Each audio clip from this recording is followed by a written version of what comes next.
Welcome back to another episode of Dreading, or if this is your first time here, welcome. This video is the part 2 of our coverage of Paul Ferguson, and part 3 in our analysis of Shanda Vander Ark. If this is your first video in the series, I recommend pausing and going to the playlist linked in the description box down below, watching the prior 2 videos, then returning to this one. But given that that's a huge time commitment, I understand if you have no interest in doing so. As with every video in the series, I do want to place a content warning over this case. This case has managed to deeply affect many who hear about it, as the details are horrific. If you believe that this case could negatively impact your mental health and well-being, I urge you to click off now. As always, a content warning like this is only good if the advice is heeded. With all of that said, let us begin. Unlike Paul, Shanda never approached the prosecution looking for a plea deal. In fact, even as she sat in prison, she believed she had done nothing wrong. Just like Sarah Boone, her only argument was that she never intended to kill her son, and had absolutely no idea that when she locked him in a closet, forced him to sleep on the ground, and starved him, that could hurt him. She also claimed that the entire time she spent isolating and destroying her 15-year-old son's mind and body, that she would have spontaneous mental blackouts due to stress. She went on to state that during these blackouts, she would be able to interact with people as often as she did, perform her job without issue, as well as drive and maintain her life as if nothing was wrong, but she had almost no memory of the events that occurred during these times. And it just so happened, somewhat fortuitously, for her defense, that every time she hurt Timothy, every time she sent a text message making fun of his malnourished body, and instructed his eldest brother to hurt him, she was in the middle of one of these blackouts. She also alleged that it was Paul, not her, who was in control of the situation. In her defense's opening statements, which will be linked below, they stated that Shanda was unaware that she was negatively affecting her son's life, so she should be found not guilty. The argument itself was bad, as the defense knew they had no leg to stand on, but the lawyer had an obligation to his client to make it. Unfortunately for Shanda, the case against her was rock solid. She had recorded herself and Paul hurting Timothy, purchased countless items used in the torture on her own Amazon account, and had hundreds of text messages telling Paul how to hurt his younger brother, and laughing at Tim's pain. But the finishing touch was Paul's own testimony. Before we watch the testimony, let me direct your attention to Shanda's and Paul's body language throughout these clips. Shanda is sitting up, mostly straight, eyes burning holes into her eldest son. This is the person she had convinced that she was his savior. She lied to him about why he was removed from her custody. She leveraged his anger towards his father for her benefit, and she had groomed him to the point where he was ready and willing to take the blame for the majority of what happened to Timothy. The fact that he turned on her, that he had no follow-through with what she told him to do, is unacceptable to her. Meanwhile, Paul is nervous. He is fidgeting and uncomfortable. The idea of betraying his mother obviously weighs heavily on him because of how she's manipulated him. Telling the truth about what happened, even though it makes her look bad, is not something he is comfortable doing. And the fact that he is doing it in front of her is obviously stressful. From their body language alone, it was obvious who held the power in the relationship. Witness is already in the witness chair, and that is Paul Ferguson. All right, Mr. Ferguson, can you please rise and raise your right hand as best you can? In this matter now pending, do you swear or affirm the testimony you're about to give will be the truth, the whole truth, and nothing but the truth, so help you God? Yes, sir. All right, you put your hand down, grab a seat. Please state your name for the record, spelling your first name and last name. Paul Ferguson, Paulferguson.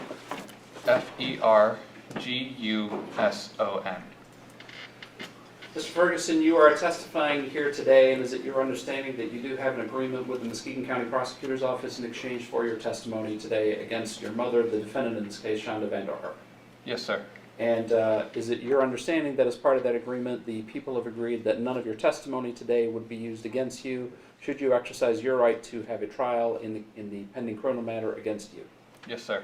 And is it also your understanding that in exchange for your testimony today, you understand that the prosecutor's office will make representations to the judge that oversees your case if such time is reached that you are sentenced in that matter, and that you hope to get some sentencing benefit as a result of your testimony today? Yes, sir. And is that in exchange for your truthful testimony today? Yes, sir. Are you aware of any other promises in regards to your testimony today? No, sir. And and for clarity's sake, you are also charged in this matter involving the death of your brother. Is that correct? Yes, sir. And what charges it brought against you at this point?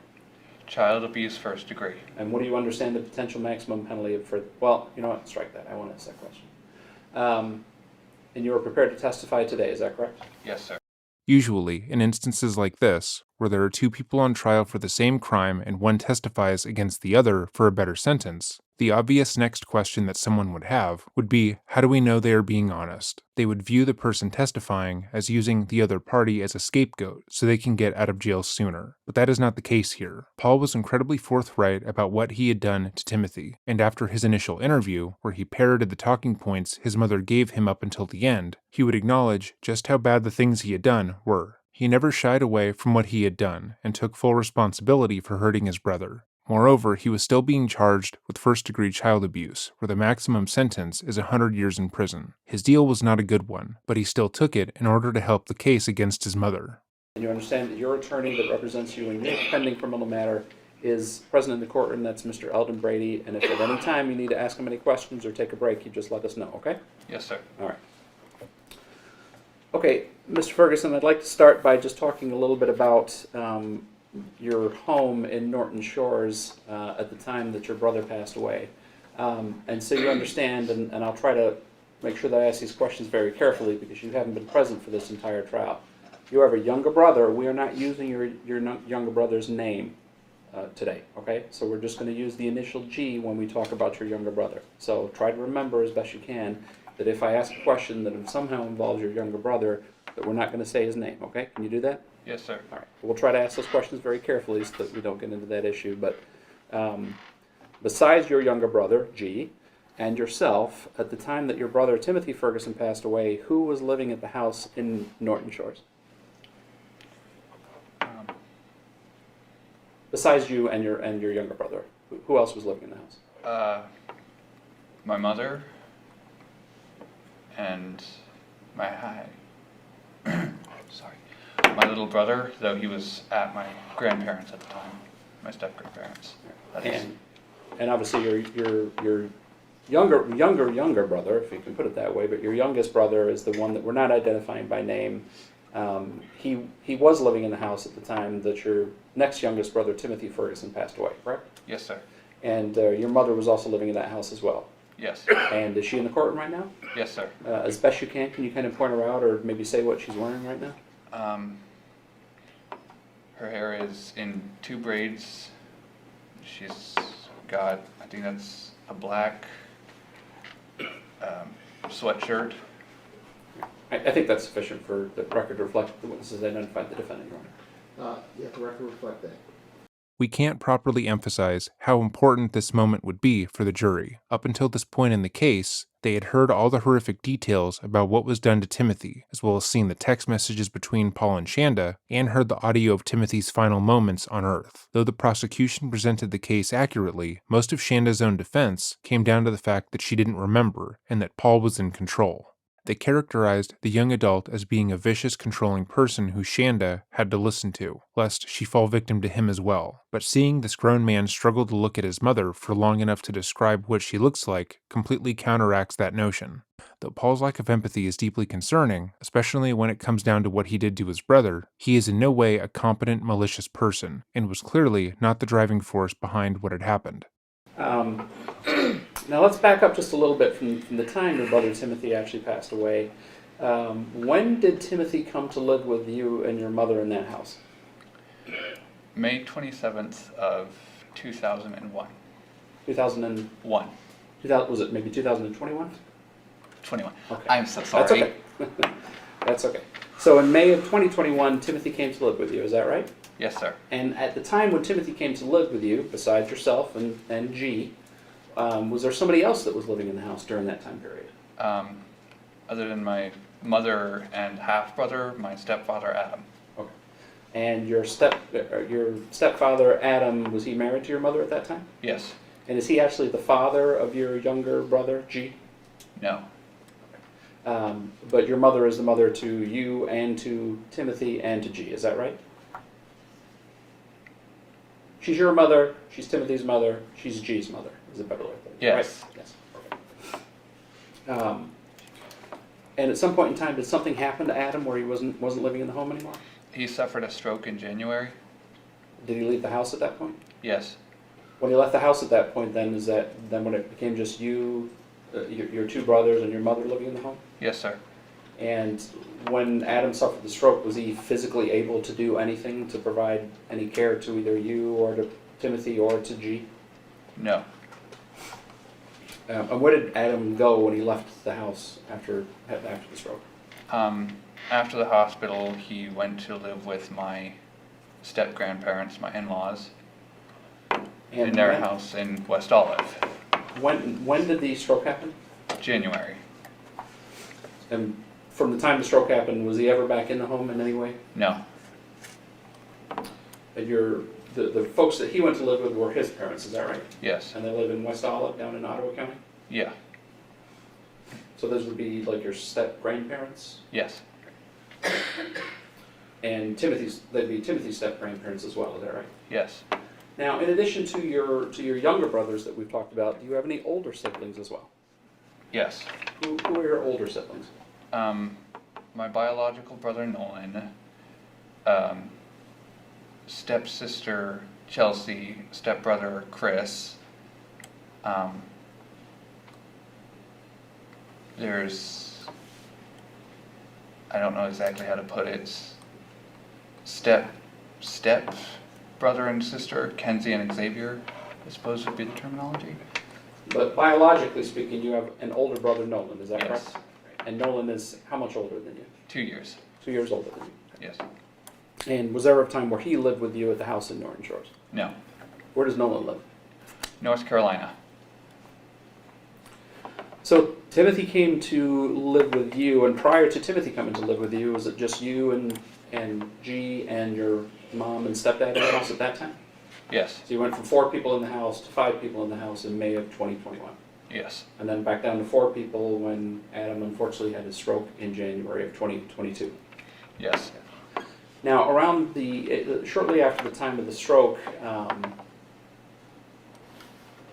did there come a point in time where you became involved in having to administer some discipline to your younger brother, to Timothy?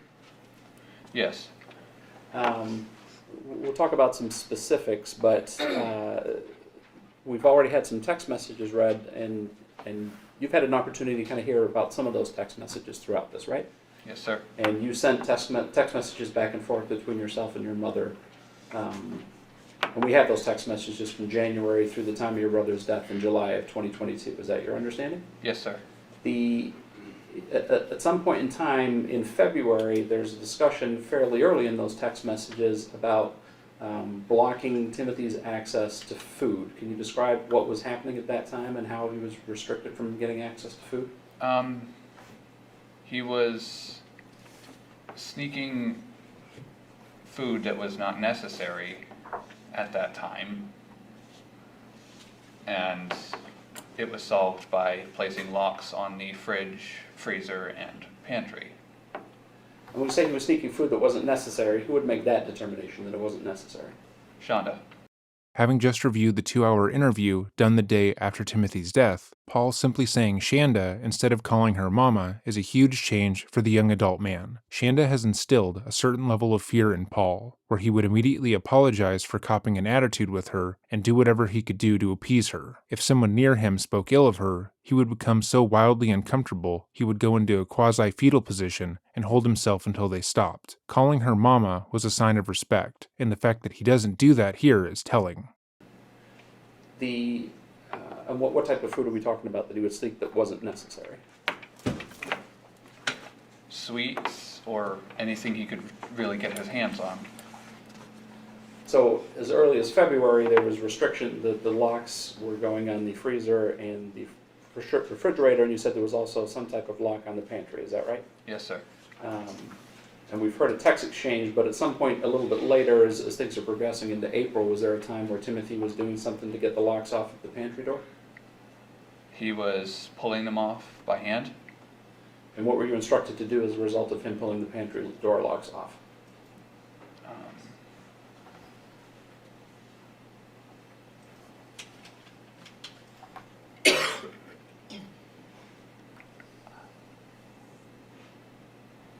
Let me ask you this way: were you given some instruction to replace that lock?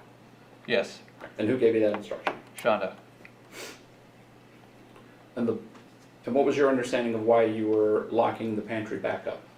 because he was sneaking food. Let's talk about your brother Timothy for just a little bit. Did Timothy have some special needs? Yes. What was your understanding of what his special needs were? He was attention deficit hyperactive disorder, as well as autistic. He had speech and motor impairments. Speech and what type of impairments? Motor impairments, movement impairments. Movement impairments? Yes. And at the time that he came to live with you, was he supposed to be taking some medication? Yes. And did he stop taking his medication? Yes. Why did he stop taking his medication?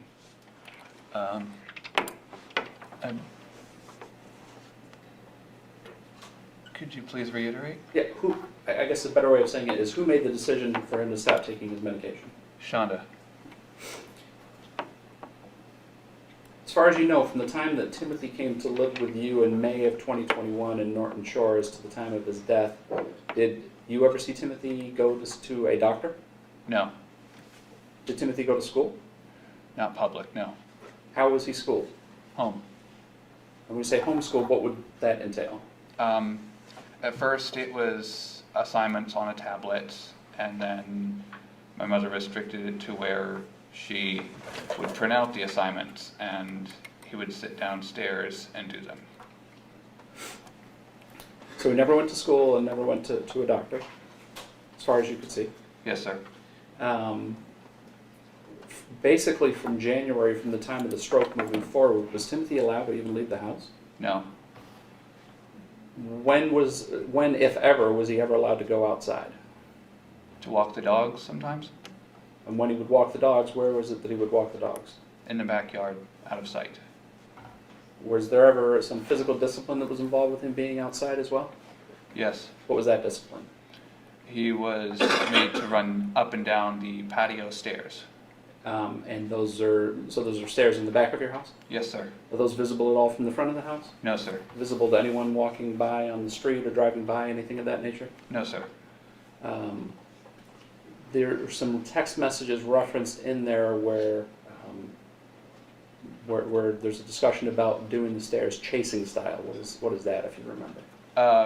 Following close behind him to ensure he moves faster. And who would be the one that would chase him if that was taking place? I had to.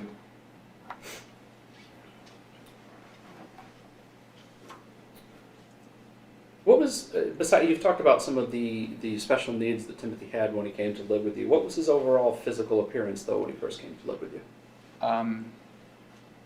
He wasn't skinny, but he wasn't extremely overweight. He had a good amount of chubbiness to him. So he was a little chubby? Yes. Obviously, as we all know, and now the jury's already seen some of the photographs, that went away at some point in time. When did the food restriction on Timothy start, with the locks going on the refrigerator, the freezer, and the pantry, and things of that nature? When did that actually begin? Sometime in February.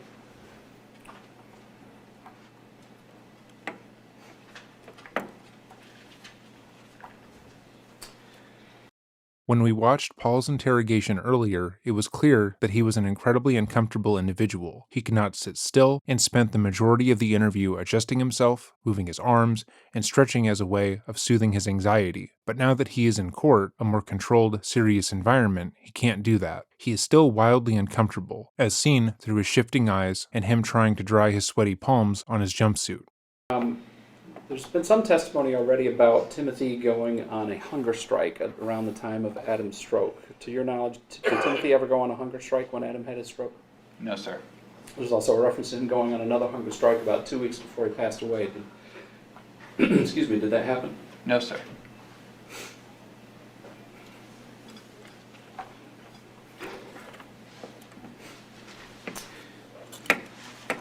The police have indicated that at the time they searched your residence, there were a number of cameras seized, as well as some other items. So let's talk about the cameras first.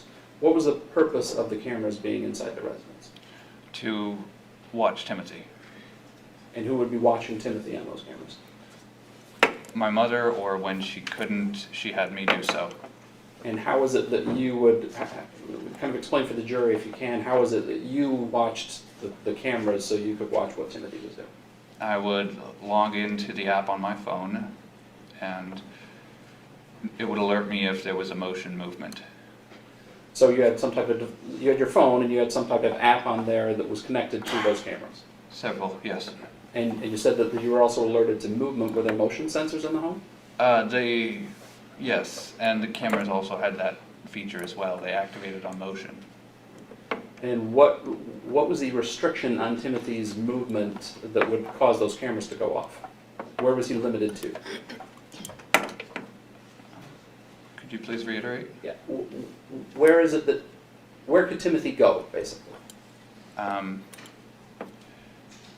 Mainly he was restricted to the downstairs area, to a closet downstairs.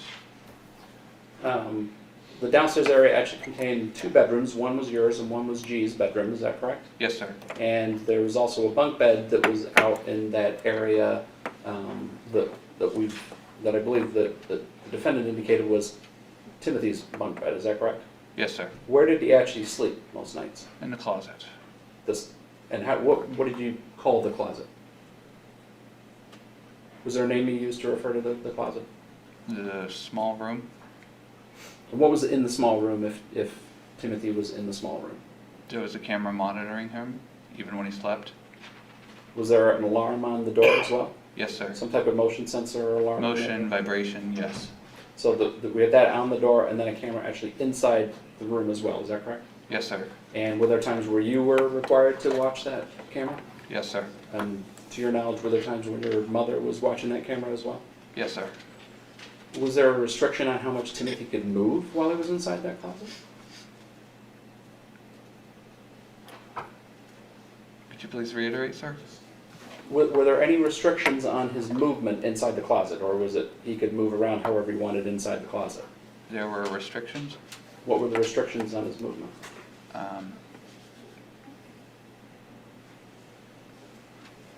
Hands on his head, normally?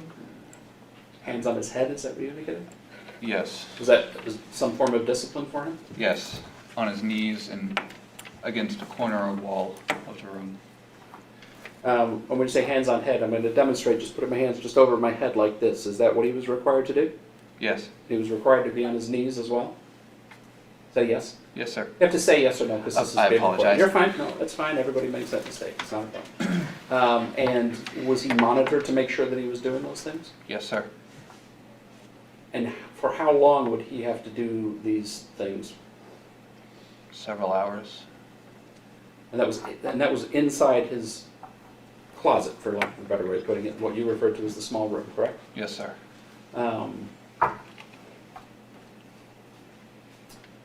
Were there also times when he was required to stand against the wall? Yes, sir. And would that be in the closet, or would that be in other places in the house? At times it would be upstairs by the back door or on the wall between me and G's room. And when he would stand against the wall, how long were we talking about that he would be required to do that? Hours, sometimes overnight. As a reminder, Paul said that his father was a worse, more abusive parent than Shanda, even though the harshest punishment he was able to recall his father doling out was being spanked by a belt once and being made to do wall sits, but here he describes Timothy being forced to do wall sits overnight. The severe cognitive dissonance between how he viewed his father's actions and how he views his mother's, as well as his own, is extreme. While he is no doubt a socially awkward, anxious individual, his extreme discomfort in his early interview was likely because he could not reconcile his beliefs about his father being a heinous individual with what his mother had done. At some point, did you utilize some type of alarm or alarms on his body to alert you if he was moving? A vibration detector, yes. Was there more than one that he was required to wear at times? At times, yes. Where were those devices located on his body? They were normally tied to the back loop of his belt, or the back loop of his pants, I apologize. And was there something placed on his wrist as well at any point? Handcuffs, and before that, zip ties, zip cuffs, When you say zip cuffs, are those put together with zip ties? yes. And those were designed to restrict what? Movement, Of what part of his body? his hands. I think there's a text exchange that the jury's heard a couple of times where it's referencing him tightening those zip cuffs on his wrist. Do you recall that? Yes, sir. And so what was happening that caused you to send that text message and had that exchange with your mother about those zip codes? He was complaining about them being too tight. And what was your mother's response when he was complaining about those being too tight? To leave them and she'd deal with it after she got home.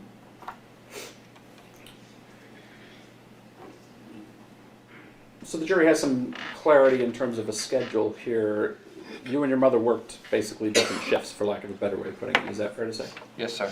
What was your job at that time? I worked as a dishwasher at Applebee's.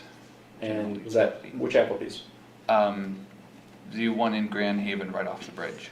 What was your normal shift that you would work? 4 to close. What, at that time, was your mother working as well? Could you reiterate? Did your mother have a job as well? Yes. Where was your mother working? As a court scribe, I believe you would call it. Okay, and where physically was that job? That I remember of, did she say here at this courthouse? So there was a time she worked at the Muskegon County Courthouse? Yes, Do you remember a time when she worked in a northern county at a courthouse as well? I believe so, yes. And what was her normal hours that she would work? 6 a.m. to 6 p.m. So would it be fair to say that you two are not together in the house very often? Yes, So whose responsibility was it to keep an eye on Timothy if she was not in the house? mine. And vice versa, like if you were not in the home, who would take the responsibility of watching Timothy at that point in time? She would.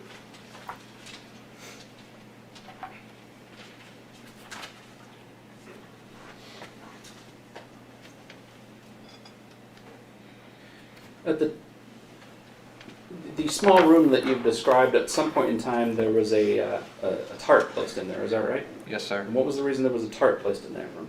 Due to Timothy's bladder problems, Shanda didn't want him urinating on the floor. Would that be something that he would do? Yes, Did he wear some type of adult diaper? adult diaper, yes. And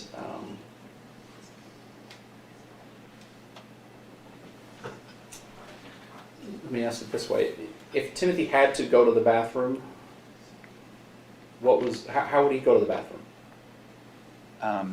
He would have to ask and he would be timed. And who would do the timing? Whichever one of us was there.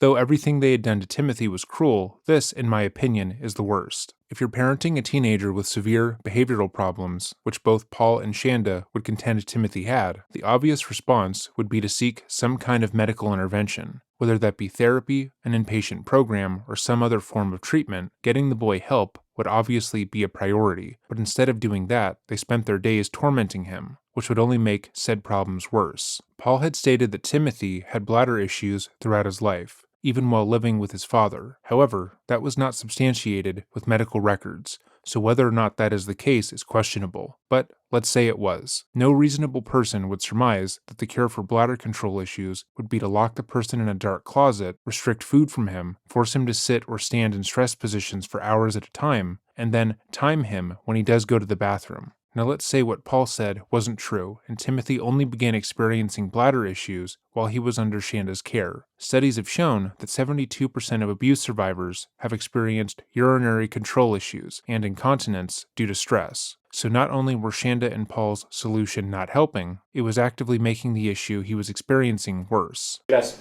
basically has to ask permission to go to the bathroom. Yes, sir. And what time was he allowed to go to the bathroom? For urinating, it was a minute. For You can say the word, it's okay. taking a poop, it was 2 minutes. And who set those time limits? Shanda.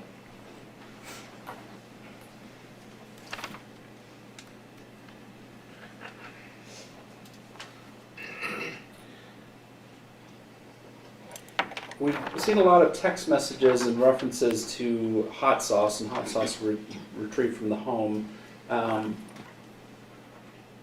At some point in time, did you have Were you asked to start feeding him bread with hot sauce on it? Yes. And who asked you to do that? Shanda. Why were you giving him bread with hot sauce on it? Because he was supposedly misbehaving.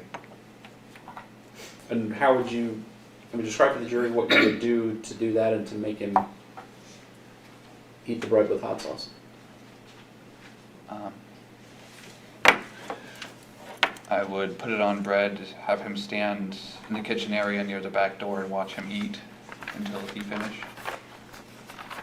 And was he required to eat it until it was all gone? Yes, sir. Did it ever look like he wanted to eat the bread with hot sauce? No. Were there times where you were told that he could have something besides bread with hot sauce on it if he ate the bread with hot sauce first? Regular bread, yes. So he had to eat that bread with hot sauce first, and then he could have some regular bread.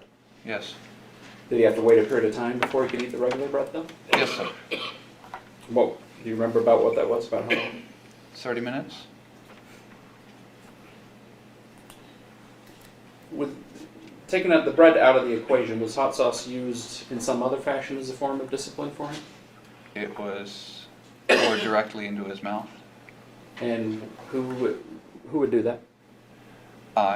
Me or Shanda, me under her orders. And it's just like what you sound like? How did you do that? Had him open his mouth and poured it in.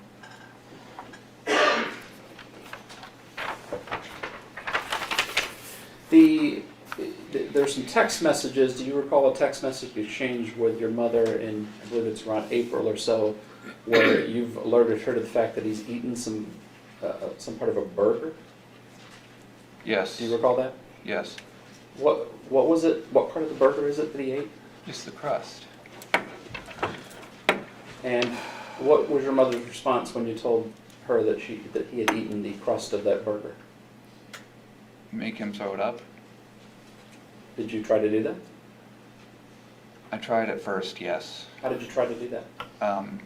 Putting a finger into his mouth as instructed to the back of his throat to induce vomiting. So who gave you the instruction to put your finger in the back of his throat? Shanda? We don't see a text message to that effect. Were you two also communicating by camera as well? Yes. The cameras had was it a two-way capability basically? You Yes. could talk to the camera or You something. could on the talk camera? and they could hear. At certain times it could be activated. Was there ever any other time where she instructed you to make Timothy throw up? Yes. About how many times did she instruct you to do that? 3 or 4. We've covered Shanda's behavior in court in our previous videos on the topic, but she doesn't seem to realize that what she is doing by shaking her head, staring down her son, and taking notes on everything he's saying actually hurts her argument. As we've explained, Shanda's arguments were that Paul was the main abuser. She was following his instruction, and she was so stressed she simply does not remember anything that occurred while systematically destroying her son's life and body. However, when Paul goes into detail about events that happened, events that she allegedly stated she can't remember, she is adamant that he's lying. Her immediate dismissal of Paul's statement is beyond callous, and not what you would expect from a mom being accused of abusing her son to death. If this is the first time she's hearing that she did these things, which her defense team admitted happened, she should look repentant. She should be horrified to hear that she had Paul force Timothy to vomit, all for eating the crust of a hamburger, but it doesn't seem to faze her at all. She's completely closed off to what he is saying, as if it is annoying her. Again, compare her to Paul. He is clearly deeply uncomfortable talking about what he did, as he understands that it was wrong. Although he doesn't appear emotional, he is being forthright throughout and open about his actions as well as his mother's.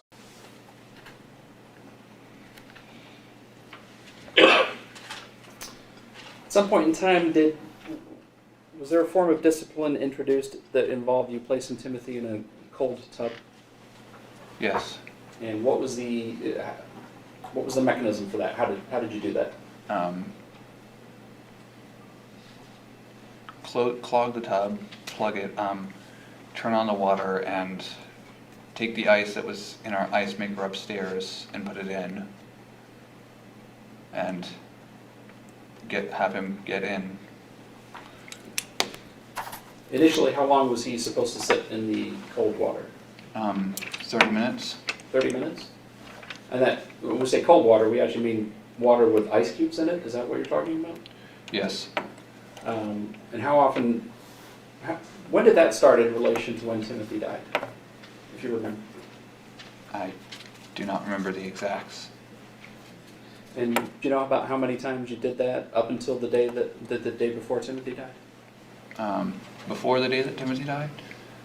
The day before Timothy died, we'll get to that in just a moment, and I believe that... 3, then. So you remember doing it 3 times before the day before Timothy died? Yes.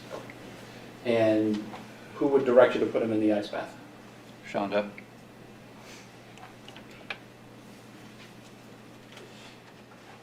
Was there some type of camera in the bathroom as well? Yes, on the counter. Was that camera monitored by somebody if you were in the bathtub, or if you were in the bathroom with Timothy? Shanda. Were you instructed to stay in the bathroom with Timothy when he was in the tub? Yes. Why? To ensure that he couldn't get comfortable or try to turn the water hot.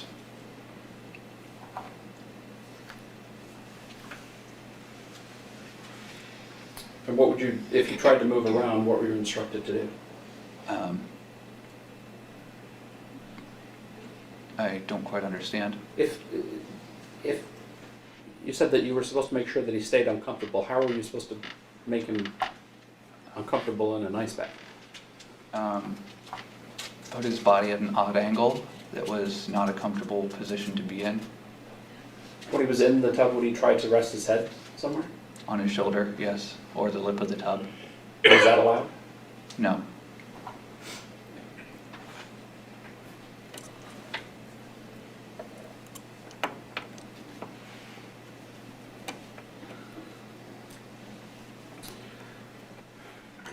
I know this is difficult for you, Paul, and you and I have had a number of conversations about this matter, but I need you to look at a text message that you sent to your mother. It's got a photo that you took of your brother. You remember sending that text message? Yes, sir. For the record, this is People's 36A. This has been previously shown to the jury. Who took that photo of your brother? Me? And you sent it to your mother? Yes, sir. Why did you send it to your mother? Because I was concerned with how thin he was. That photo was taken on, do you remember what the date was? Not the exact, no. If your phone indicated it was June 13th, you'd have no reason to dispute that. No, sir. And you just became, again, the reason you sent it to your mother was why? Because I was concerned about how thin he was.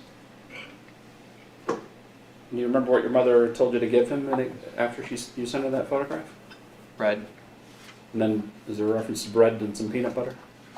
Yes. So at that point, your brother's very skinny, right? Was he eating regular meals at that point? No. Were you still administering the hot sauce on the bread as a form of punishment for him during that time period? Yes. And did that continue all the way up until the time of his death? Yes. Did he ever eat any normal type of meal leading up to his death after you took that photo and sent it to your mother? That day I made him an actual real meal, an actual peanut butter and jelly sandwich, as well as scrambled some eggs and put cheese in them. Did you tell your mother you had made that meal for him? No, sir. Why not? Because I didn't want her to be upset with me.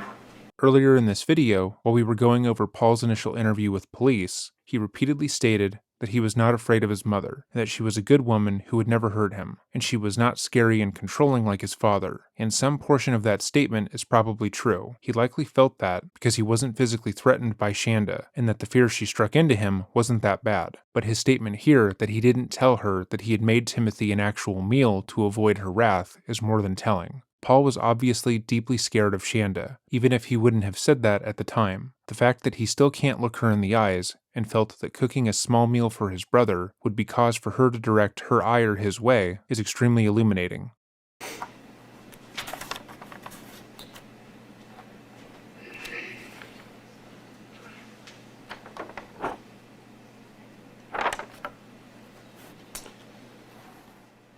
Let's move up to the day before your brother passed away. Do you remember the day before your brother died? He was unresponsive when I was told to get him up. So you were given some instructions to wake him up in the morning? Yes, Was your mother already at work? yes, Were the cameras activated at that point, though? yes. So your responsibility when you had to go wake him up was what? Just to do what? To get him up? Just wake him up, which normally wasn't difficult before then. And this is the day before he passed away, but was it difficult on that day? Very. Did you scream at him and yell at him to get him to try to wake up? Yes, And at some point were you instructed to do something with him because he wouldn't wake up? put him in an ice bath. And did you do that? Yes, Was he able to... Where was he sleeping that night? closet. So when you went to wake him up and he was unresponsive, was he still in the closet? Yes, How did you get him from the closet to the bathroom with the... I Ice had bath. to drag him. He didn't stand on his own? He couldn't, no.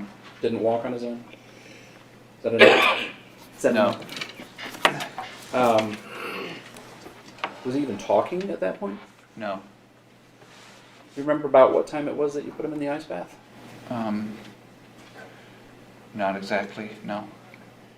If the text message indicated it was around 2 o'clock, does that sound about right? Yes, What time did you have to leave for work that particular day? I was supposed to be at work at 4, but unfortunately, due to a flat tire on my e-bike, I had to wait till 6 for my mother to get home and drive me to work. So from 2 to 6 until your mother got home, you were home with Timothy, is that right? Yes, And where was Timothy that entire time that you were home with him? in the bath. In the ice bath? Was your Yes. mother giving you instructions on what to do with him while he was in that tub then, at that point in time? Yes, sir. What was she telling you to do? Make him uncomfortable, and at one point she had me heat up a pizza roll to see if he would be responsive to enticement. Did you actually do that? Yes, And what did you, so describe for the jury exactly what you did with that pizza roll with Timothy in the tub. I held it close, and when he responded, as per instruction, I was to pull it away from him. So did you actually do this? Yes, So you actually held a pizza roll in front of him to see if he would respond? Is that yes? yes, sir. I know it's difficult. When we compare Paul's reaction to the worst things that he did to Shanda's, it's obvious that Paul actually does deeply regret his actions. Mind you, that doesn't make up for the depravity of what he did, and he obviously should be in prison. But you cannot look at Paul and believe he is the mastermind of the abuse. He is simply not smart enough for it. Did he respond? Yes, sir. And what did you do when he tried to respond? I had to, or as I was told, I pulled it away. So he didn't get to eat the pizza roll. No. Do you recall while Timothy was in the tub, an exchange where your mother inquired about pouring hot sauce on his private parts? I do, yes. Did you do that? No. That was beyond rule, as everything else was.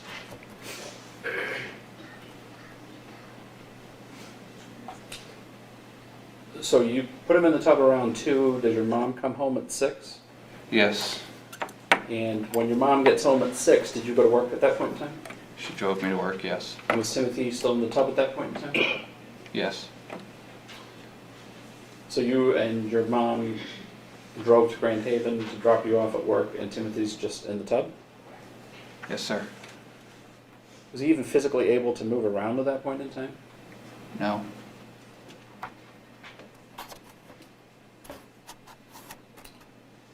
Do you recall getting a text message from your mother around 11:30 or so that night while you were at work? yes. And Though I saw it later than that because I was busy. so you received the text message, but you didn't actually read it until a little bit later than it was received. Yes, sir. And what did you understand from that text message from your mother about where Timothy had been up until the time you were at work at 11:30 at night? Still in the tub. So that's 9 hours plus from the time that you first put him in the tub at 2 o'clock? Yes.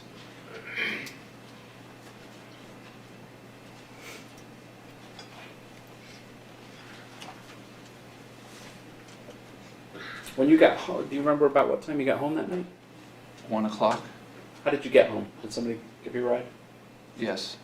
A So your- coworker. Did your mom didn't pick you up that night, did she? No.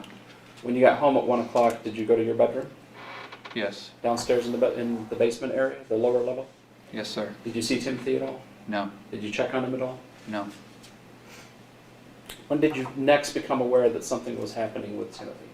The next morning, And what happened? I had to get up early so that Shanda could drive me to the premises area of work. And I'd gone to the laundry room to get a pair of clean socks and was then made aware that he was not breathing And where was he at that point in time? in the closet. And who made you aware that he wasn't breathing? Shanda? Was he on his bunk bed? No. Was he ever on his bunk bed from the time that he was in that small closet until the time the police arrived? No, sir.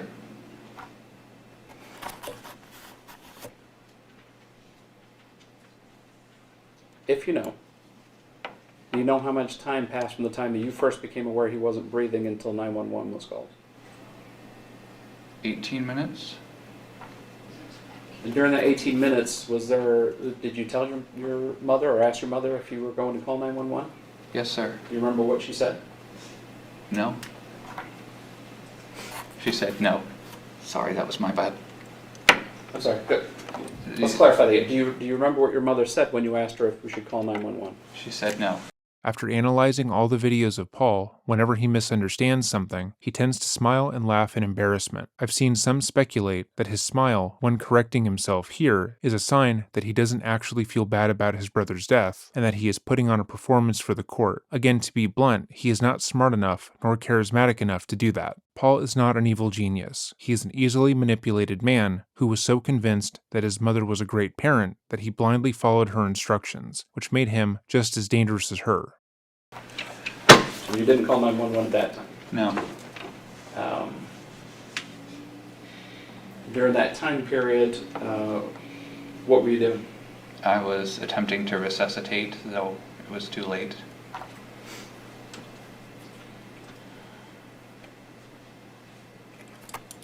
At the time when he came out of the small room, how did he get out of the small room at that point? How did his body actually come out of the small room?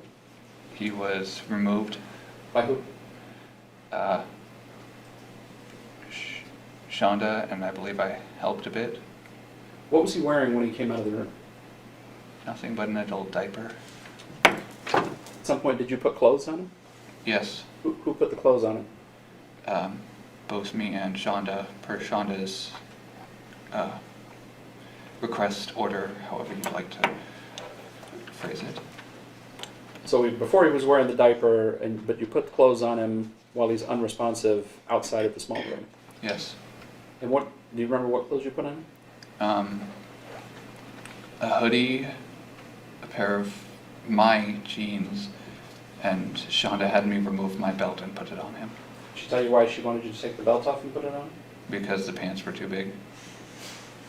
If you recall, while Shanda sat outside pretending to cry to the police, she quickly came up with an elaborate backstory as to why Timothy was wearing oversized clothing, and why she hadn't noticed his weight loss sooner. In the short time after she found her son's deceased body, she immediately began thinking of ways to make herself not responsible and claimed that Timothy had been on a hunger strike and had recently taken to wearing the oversized clothing at all times because he was just a moody teenager. She also noted the fact that he would not allow her to hug him in the week prior to his death because he didn't want her to figure out that he was losing weight. When Timothy died, her main concern was making sure she wasn't implicated in his death, not the fact that the 15-year-old had lost his life.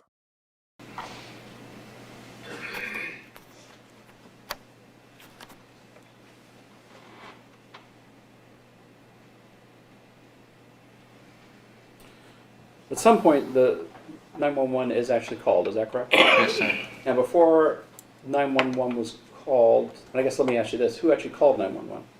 Me. But did Shanda actually talk to the 911 folks, if you remember? Not that I remember of, no. Before 911 is called, was there some discussion about a hunger strike? Yes. What was the discussion about the hunger strike at that point? Shanda said to say that he'd gone on a hunger strike. Or And was it that we he? Who found was she? him on the bed. Seems dead. obvious, but who was she referring to? Timothy. And said that he was found on the bed? Yes, the bed. So 911 comes at that point, and then the police are also involved. Is that right? Yes, sir. At some point in time, did the police leave you guys alone in the home Yes. later that night? Yes. And when that happened, did Shanda do anything with any of the items in the house? She disposed of evidence. What did she dispose of? Vibration detectors, a camera upstairs that was not confiscated. She broke the memory chip that was inside into 4 pieces and threw them out the window as we were driving to Grandma and Grandpa Vander Ark's. So you went down to Grandma Vander Ark's that night? Yes. And she disposed of evidence on the way down to... Yes, and the vibration alarms were thrown into a trash can, were stuffed in a plastic bag and thrown into a trash can at the Chick-fil-A near our house. When you say the vibration alarms, are you talking about the sensors that were on the doors? Yes. Was one of those the sensor that was on the small room door? Yes.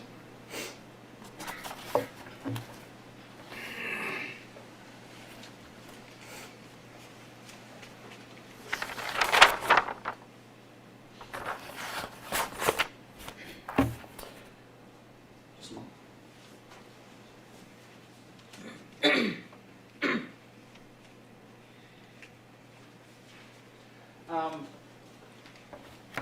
Mr. Ferguson, we've had you testified about some of the alarms that were placed on Timothy's body. Did those alarms, what would those alarms do? I mean, how would they make noise or alert people?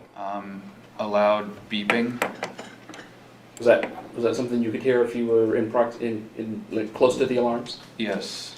Through solid wall even. And did Timothy have some ear problems? Yes. What were- Sensitive hearing. He had sensitive hearing? And had tubes implanted at one point. To your knowledge, was Shanda aware that he had these hearing problems and the tubes in his ears? Very much so.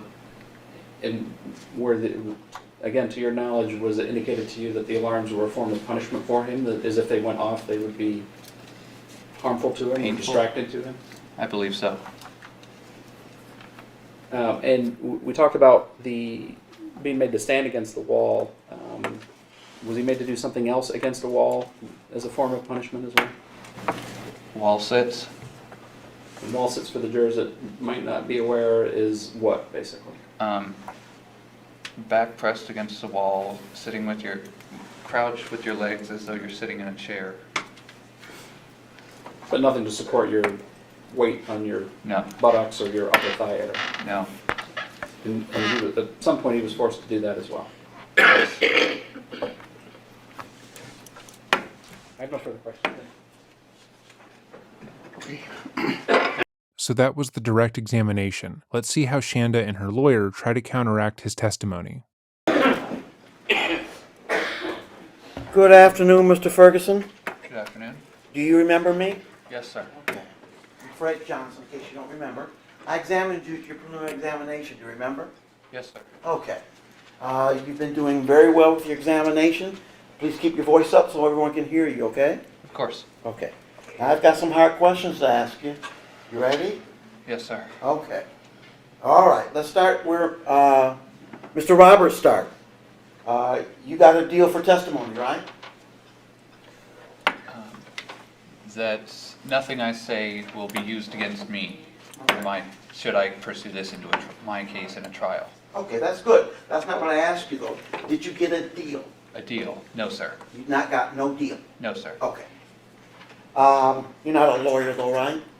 No. And you have a lawyer, correct? Yes, sir. Okay, good. Already out of the gate, The defense lawyer is trying to imply that Paul is lying on the stand in order to substantiate a deal, which is the obvious first point of attack for any defense lawyer, but he almost immediately fumbles the ball, so to speak, as Paul gives the details of his agreement with the prosecution. As we've already established, the deal Paul got was not one where he would walk free with no repercussions. He was still being charged with first-degree child abuse, which could land him in prison for a term of 100 years. It seems that Paul doesn't quite understand what is being asked of him at this juncture. All right. Let's go way back to the very beginning. I remember, I don't know if you've seen the police reports in this case, have you? Yes, sir. You've seen the, in the first police reports I saw, where they talked to you, you referred to your mother as either mom or mama. Do you remember that? Yes, sir. And then in the, you had an interview with Detective Pieskey. Do you remember that? Detective, are you here? Could you stand at least so you can see? You remember that gentleman there? Detective Pieskey? Not A long perfectly, time. but Okay. yes. 2 days, thank you. 2 days after after the event, after Tim passes, you have an interview in his office. Do you remember that? Yes, sir. You're wearing shorts and your knees were up and that sort of thing. It was warm outside. Yes. You remember that? And during that interview, you referred to your mother as mom or mother. Do you remember that? Or mother or mama, something like that, right? Yes, sir. And about 3 weeks later, well, however long it was, 3 weeks later, we had a preliminary examination, correct? Yes, sir. And then you referred to your mother as Shanda, correct? Yes, yes, sir. Okay. And one of the things that happened between the time that you interviewed with Detective Pieskey and the time you testified at your preliminary examination is you cut a deal, didn't you? Take your time. No, sir. Not that I'm aware of. You're not aware, you testified to it at the prelim, don't you remember? We talked about it at the prelim. There was testimony on it, remember? I said what my guidelines were, but I was not given a deal for them.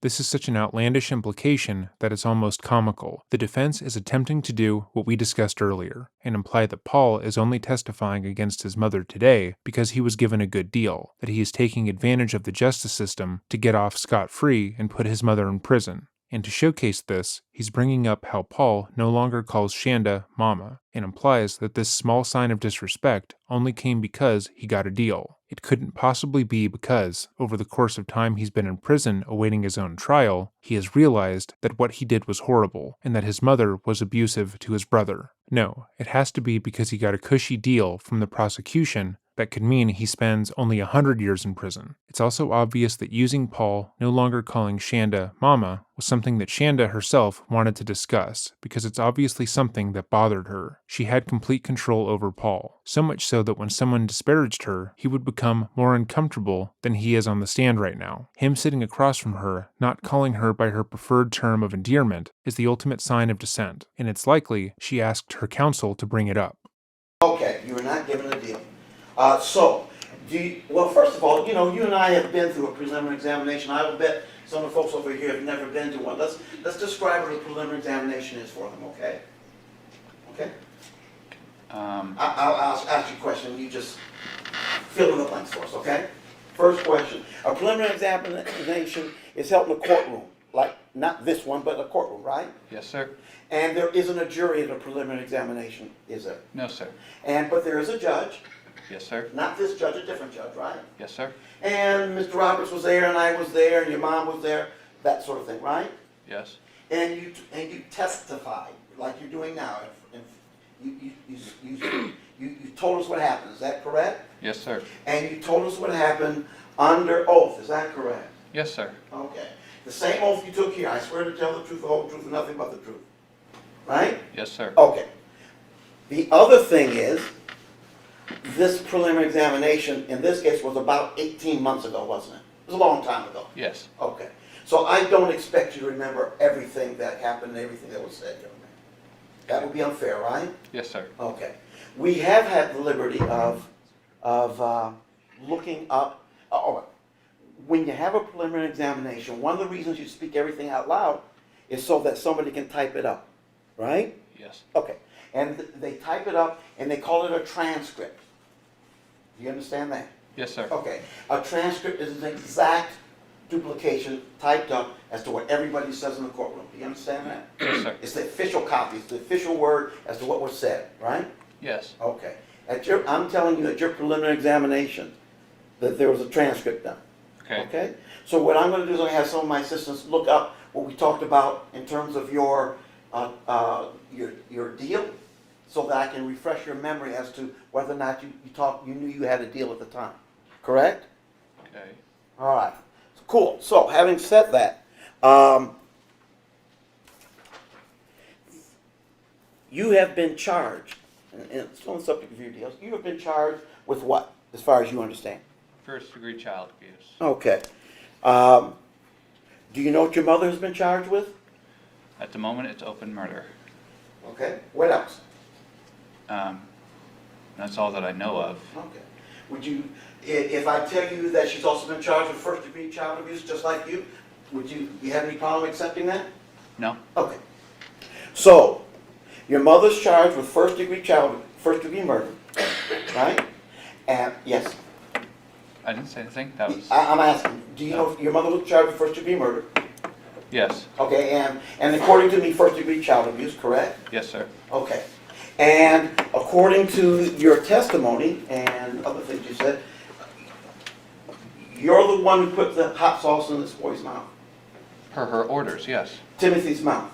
You're the one who put the cuffs, the bracelets on, the ties on him, right? Per her orders. You're the one who put him in the cold baths, correct? Per her orders. You're the one who said in one of those texts that you've never wanted to beat somebody up, and I forget the exact word, beat somebody so bad in your entire life. You said that, was that per her orders? No. You also said that if something happens, I'm going to kill him. Was that her orders too? No. Okay, all right, that's what I'm asking. But you're not charged with first-degree murder, are you? No. Let's go over the defense attorney's line of questioning here, because he isn't necessarily wrong. Personally, both Paul and Shanda caused Timothy's death. They both tormented the boy for months, punishing him for basically daring to exist, and making his life a living hell. Both of them should atone for that. However, one party is pleading guilty and has been honest about his involvement in the abuse, while the other is on camera telling them that they need to lie so they don't go to jail, destroying evidence, and making up a mental disorder where they suddenly can't remember things that they did and therefore shouldn't be punished. Paul was undoubtedly culpable in what happened to his brother. The text messages between him and Shanda are disgusting to read, and sound more like teenage bullies than they do two adults in Timothy's life. They both talked about how much they disliked the 15-year-old, how upset he made them for simply needing to go to the bathroom and taking longer than a minute to pee. But trying to discount everything that Paul had said in court because he's not being charged with murder is an unfair assertion. I guess it's understandable though, given his only other argument is, "Trust me guys, my client doesn't remember abusing her son for months." The prosecutor during his opening comments talked about hypothermia. You know what hypothermia is? Yes, sir. Okay. Tell the jury, what's hypothermia? When the body suffers from extreme cold to a high extent. Okay. And you're the one who put him in a bath for 7 hours, 6 hours, whatever it was, the day he died? Yes, per Shanda's Okay. orders. All right. But you're not charged with first-degree murder, are you? No. It's a good deal, isn't it? Let me ask you this. I withdraw that question. Let me ask you this. And I don't want you to tell the jury what the penalty is. I just want to know if you know what the penalty is. Do you know what the penalty is for first-degree murder? Yes. Okay. And you're not charged with that, are you? No. In fact, it is your desire that your mother in this trial, in this case, and get you out from under, isn't it? That was what I said in that letter. The letter I'm holding here? Yes, sir. Okay. I was furious at that time. You're furious I was at not that thinking time. straight. Are you furious now? No, I'm You're still calling her Shanda, though, right? Yes. Okay. All right. Again, Paul shows a willingness to accept his actions, even the negative ones, despite it being uncomfortable to do so. Moreover, I am personally of the opinion that he has every right to be furious with his mother, given all that he's learned and all that he knows now. Do you remember when the police asked you at the time of the event what was going on, what had happened in the house, correct? Yes, sir. And did you tell them what happened, or did you lie? I lied. And when Officer Piesky asked you the next time out, 2 days later, did you tell him what happened, or did you lie? Told him the full truth. You told him the full truth? You told him that you pulled, Timothy was in that room, and you pulled him out, and you didn't fall from the bunk bed? You told him that? Yes. Okay. Let's talk about what you told him.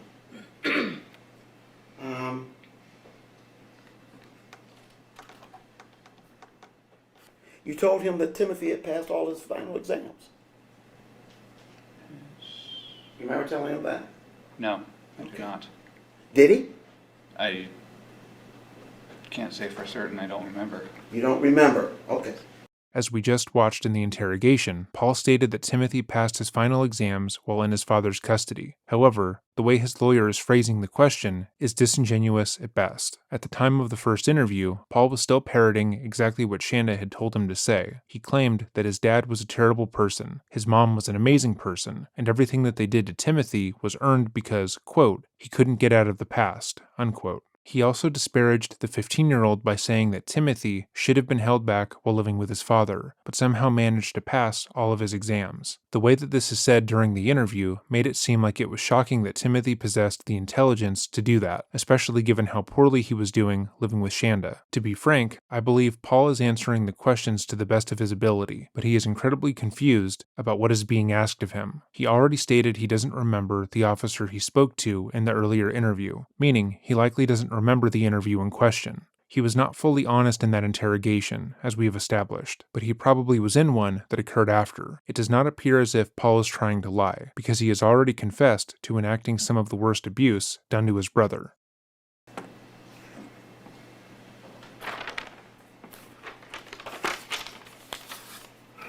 You told him that your mother loved every one of us. That was what I believed. You don't believe that now? No.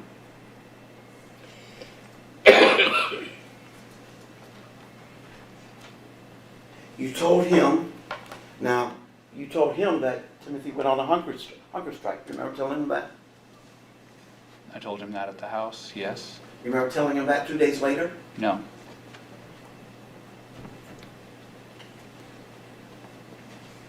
Do you remember the interview itself? You were interviewed in his office, correct? Yes. And did you know that there was a recorder going on? Yes, sir. And that recorder was recording everything you said? Yes. These are brand new earphones because I didn't want you to have to use a pair. You don't have to worry about disease or anything. If I were to allow you to listen and watch the video of what you said at the time, and you were able to hear what was said and what you said, would that refresh your recollection? Would that refresh your memory as to what you said at the time? Most likely. All right.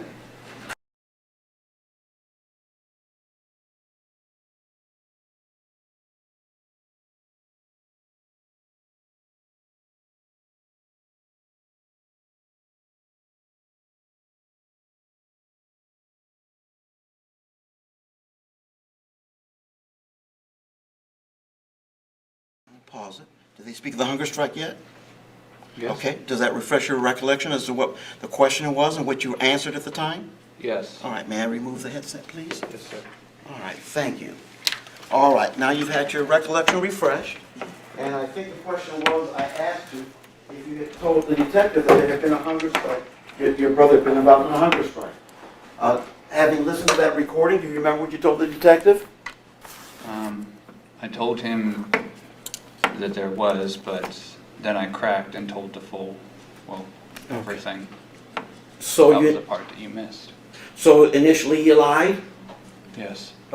Usually in these cases, when someone takes the stand and admits to having lied when talking to the police, it makes them less credible in the eyes of the jury. They make themselves look dishonest and untrustworthy, so the jury is more likely to discount what he is saying. However, the opposite is true here, because if you recall, Paul didn't lie to save his own skin. He was lying to save his mother. In the interview we reviewed, Paul's main sticking point was that his mother was a wonderful person who never meant to hurt anyone. She was a good woman, unlike his father, who simply got in over her head with Timothy. He even went so far as to take the blame for things that he did, like redressing Timothy after death and saying that he fell out of bed. We know this because there is an audio recording of them reacting to finding Timothy's dead body that morning, and that she is the one giving the orders. Paul doesn't seem credible because he is a convincing liar and a master manipulator. He is credible because everything he has said has lined up with all the evidence in the case. Meanwhile, Shanda wants to be found not guilty because she swears she doesn't remember doing anything bad to Timothy, and that she would never intentionally hurt another person.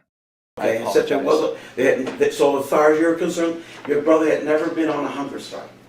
No, never. Not even when he first got there and his stepfather had the stroke, remember that? I remember, and he was not. He was not, okay.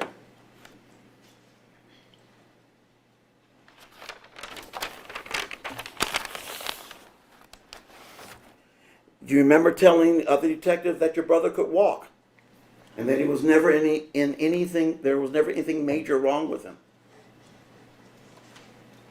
I do not remember that, no, but Okay. Did you remember telling the detective that your brother was looking around and didn't talk when he was in the tub? no. Oh, one of the things we talked about cold baths and ice baths. You showed the detective how much ice was in that those ice. Where did the ice come from? The ice maker, there How wasn't a mu- lot. Now, you know it's on tape, right? You showed the officer how much was in that ice maker makes, right? Do you remember showing with your hands? Not a specific amount, but I remember showing him. Do you remember showing him? Well, it's on the tape. Would you like to see it? No, sir. Okay. My recollection is you showed the officer that he said, how much ice is it? You did like this. You make this gesture where you put your hands together and to form like a pocket for about that much ice. Do you remember telling him that? Yes. Okay.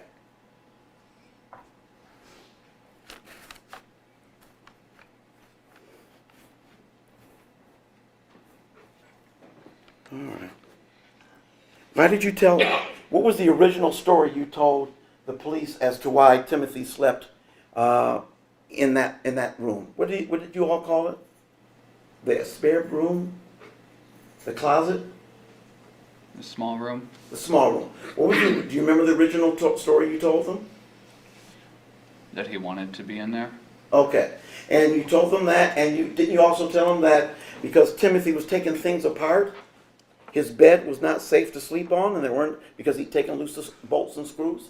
Yes. And you told him that as well, correct? Yes, sir. All right.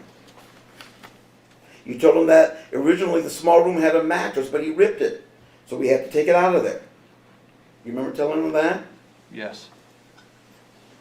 You remember telling him he would sneak out. He would move around the house, not just for food, but sneak out to the garage and other places in the house. Do you remember telling them that? Yes.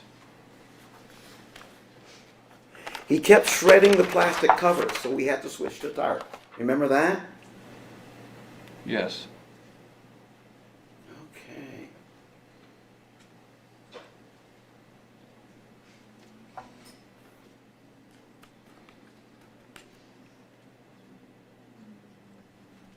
Tell me about the hot sauce thing. Tell me about how was the hot sauce administered? Either slathered on bread or administered directly orally. Okay. And you would do those things, correct? Under my mother's orders, yes. Under your mother's orders. By the way, one of that pizza, remember that you testified that pizza, you gave him that pizza, that mini pizza or whatever? Pizza roll. Right, and pulled it back once he responded? Yes. Do you know that we were hearing a text where your mother told him to try it, and if he ate it, give him 2 of them? Do you remember that part of the text? No. And she never, do you know she didn't, according to your text, one of the text between the 2 of you, as I recall it. She says, try to give him a pizza roll, see if he'll eat it. And if he does, you give him 2. You don't remember anything like that? No.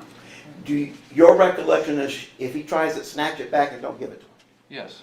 Was she in the room at that time? No, she was at work. She was at work.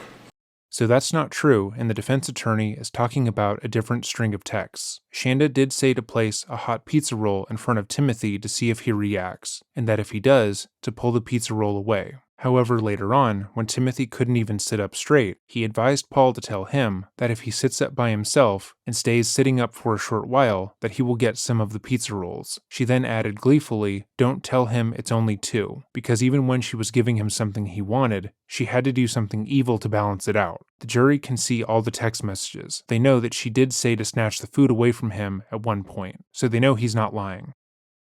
The defense is purposely confusing Paul with this, and having read all the text messages between him and his mother, it doesn't really make any sense as to why. Either way, what both Shanda and Paul did was evil. Moreover, Paul is the only one whose story matches the direct evidence. They can try to discredit him all they want and make it appear as if he's a liar, but everything he is saying can be proven.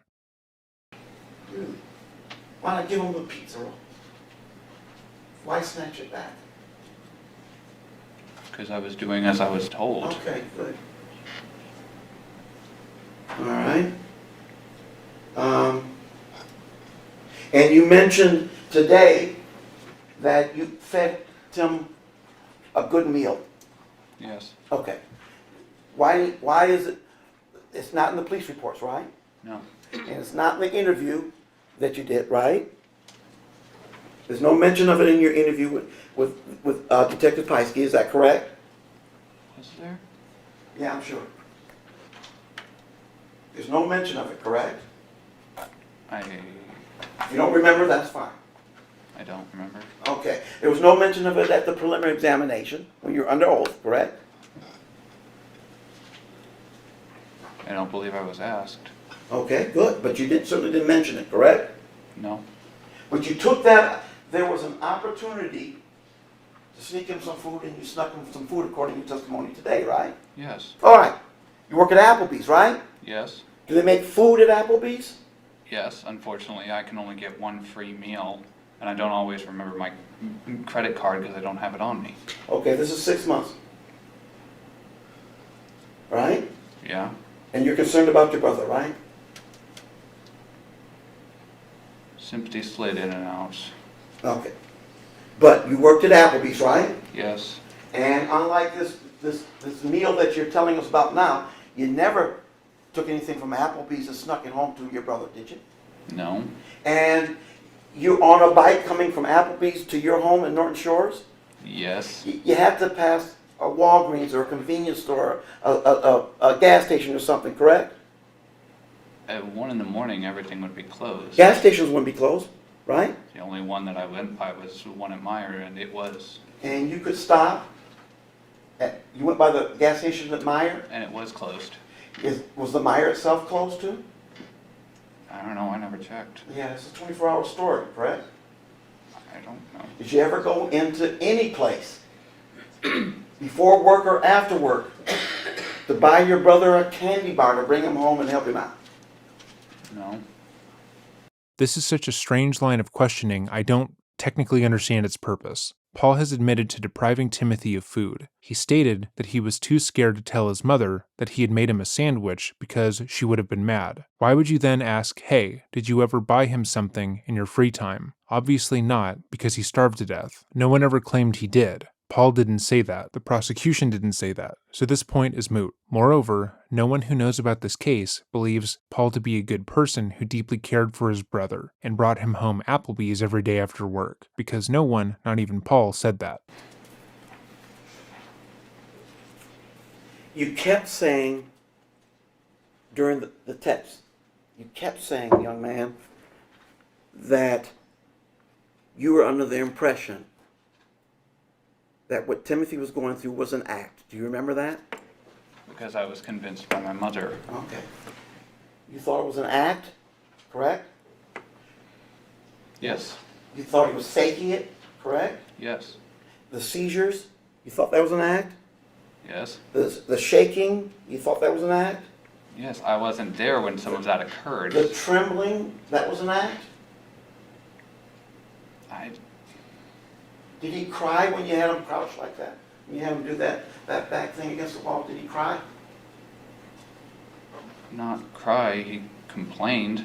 Did he cry when you had him stand up for hours against the wall? Did he cry? No, not Okay. that I remember of. You don't remember any crying, any complaining, do you? No, Okay. When you cuff him, did he cry? no, When did you said he would close? Well, it's been said. You haven't said. He would close the loop on those cuffs and make them tighter on his own wrists. Is that your recollection? yes, You didn't do that, right? no. Did he cry when that happened? He complained about it and that was how I knew. Okay.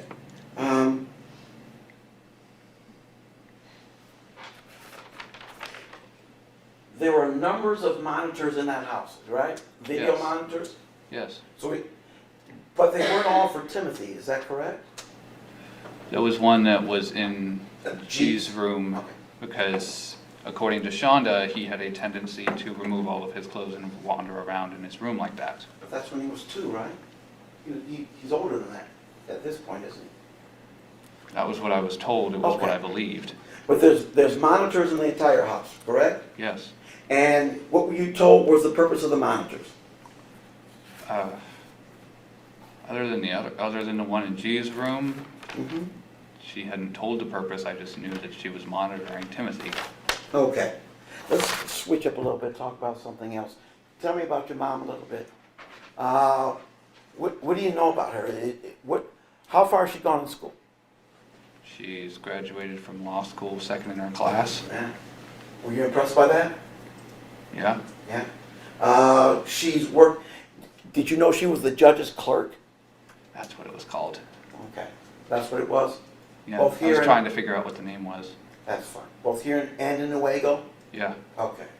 And was she doing other things professionally? Was she studying or anything say during May to July or February to July 2022? Was she studying or writing books or? no. Okay. There were All right. times when she'd do law school through the service dog's eyes for her YouTube channel. Okay. Do you know she was tutoring other law students? No, Okay. During that time, Adam Ferguson?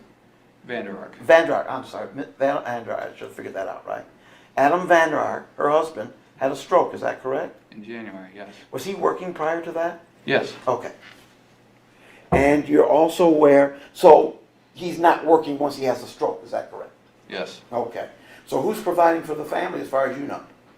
Me and her, You and her. Cool. So you're working. yes, sir. Okay. And so the two of you are providing for that household, correct? Yes, And in a house, how old are you now? 21. And you were 19 back then? Sort of close, somewhere around there? Somewhere around there, Okay, yes. cool. All right. So she's providing the household with your assistance. Yes, She has 2 children younger than you to provide Yes. for.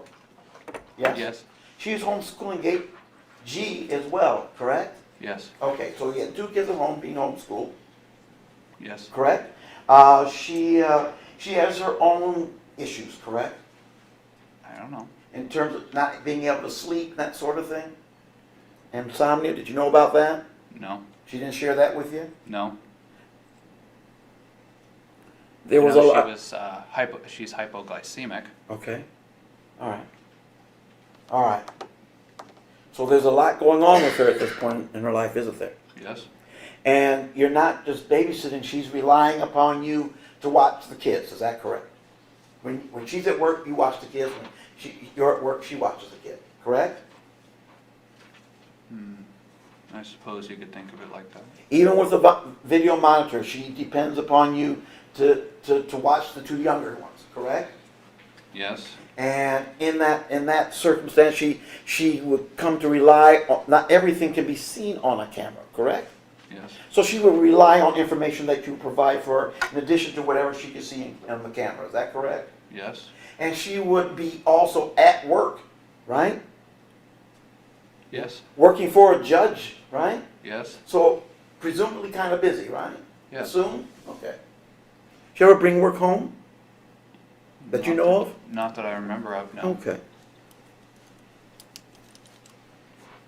She did tell me some of what went on in court at times. Okay. And there were pets? Yes, Okay. These are big dogs, right? yes. What type of dogs were they? When all, by the when, how do I put this? When all of this, by the time all of this transpired, we only had Sharma and Piper, but Piper was living with my step-grandparents. Yeah, but these are, what are they, Great Danes or Greyhounds? Great Dane and Sharma, or Piper was in Newfoundland. Okay. All right. Okay. We saw, oh, I'll strike that, that's not relevant. Okay. Let's go back to the interview with Detective Piesky, if we would. The purpose of that line of questioning was to try and supplement Shanda's argument that she was so stressed while taking care of Timothy that she would have blackouts, as well as to insinuate that Paul was as responsible for his well-being as she was. But it really falls flat when Shanda was examined by medical professionals who stated there is no evidence that what she claimed actually happened. Moreover, in her own testimony, she would add details to events she claimed she had no memory of, like saying she didn't remember sending certain texts, but then going on to say that she sent that very text using Siri, which is why there was a grammatical error. Do you remember telling Detective Piesky we weren't neglecting him, and even if we were, it wasn't intentional? Somewhat, You remember that? yes. That's true, isn't it? I'm sorry? That's true, isn't it? It wasn't intentional, was it?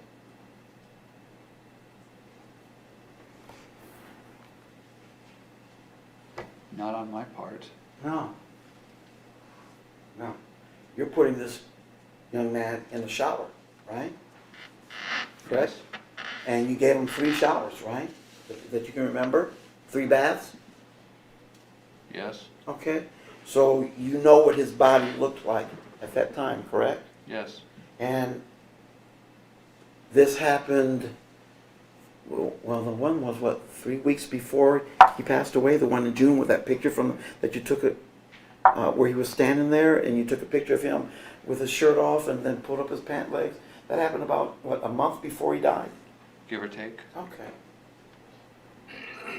And you told Detective Piesky we weren't neglecting him, and even if we were, it wasn't intentional. Correct? Yes, Okay. You told Detective Piesky that she, meaning your mother, didn't want this. We loved him so much. Correct? yes, I did. Okay. You mentioned one time he refused to eat. No, he did not. Okay.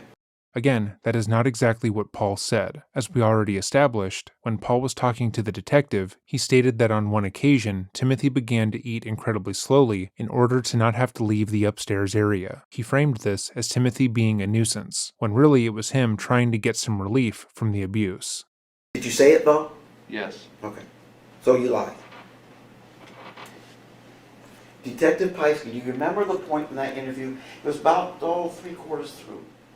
And Detective Piesky starts to explain to you, this isn't love. Do you remember them saying, this isn't love, this is, I remember. Yes. used words like disgusting and, okay, that sort of thing? Remember that? Yes, Why does he have to tell you that? Did you not know that? he shouldn't have had to. No, he shouldn't have had to. But before he died, when your brother passed away, did you expect that? Or were you surprised?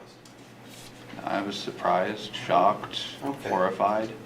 How about your mom when she was in that room? We have that on video a little bit. Do you remember how she responded to that?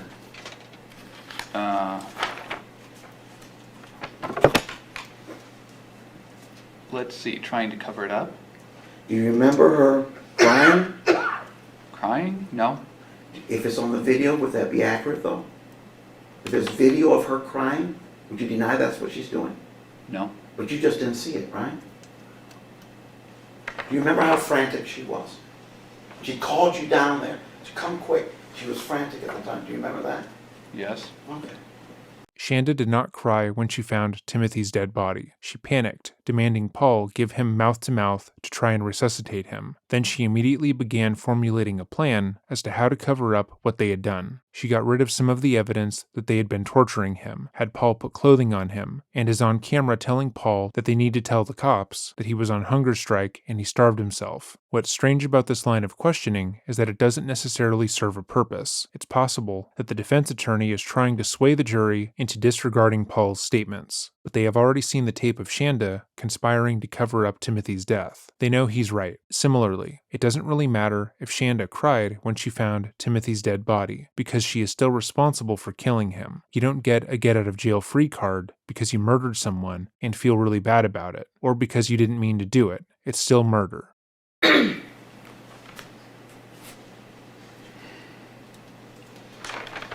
You told the Detective Piskey that your brother Tim would force himself to throw up. Do you remember saying that? Yes.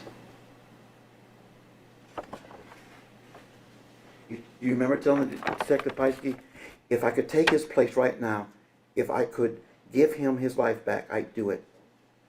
I'd do it in a dadgum heartbeat. Do you remember saying that? I stand by it. Yes, sir.